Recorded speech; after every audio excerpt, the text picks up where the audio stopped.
भारतीय संघाने बॉलिंग सुद्धा जबरदस्त सुरुवातीने केलेली होती।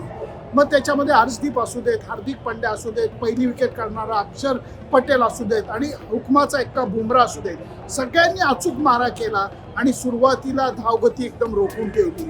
विकेट मिळाल्या नाहीत कारण चेपॉकचं विकेट अप्रतिम होतं। या विकेटवरती फलंदाजांना बाद करणं हे तेवढं सोपं नव्हतं। 44 धावाच पहिल्या 6 ओव्हरमध्ये त्यांनी काढून दिल्या, पण एकदा का अक्षर पटेलनी पहिली विकेट काढली त्याच्यानंतर बेनेट बॅटिंगला आला। भारतीय संघाने एक मोठी चूक केली। ती चूक अशी होती की जेव्हा सामन्याची पकड हातात आली होती त्यावेळेला सूर्यकुमार यादवनी रेग्युलर बॉलर्सना बॉलिंग देण्याच्या ऐवजी दुबेला बॉलिंग दिली। दुबेच्या एका ओव्हरमध्ये 26 धावांचा मार पडला तरी शेवटची ओव्हर परत त्याला दिली। मला यामागचं कारण कळलेलं नाही। बाउंड्रीज आणि सिक्सर बरोबर अवांतर धावाची लयलूट त्याच्या बॉलिंगवरती झालेली आहे। या गोष्टी भारतीय संघाला टाळता आल्या असत्या।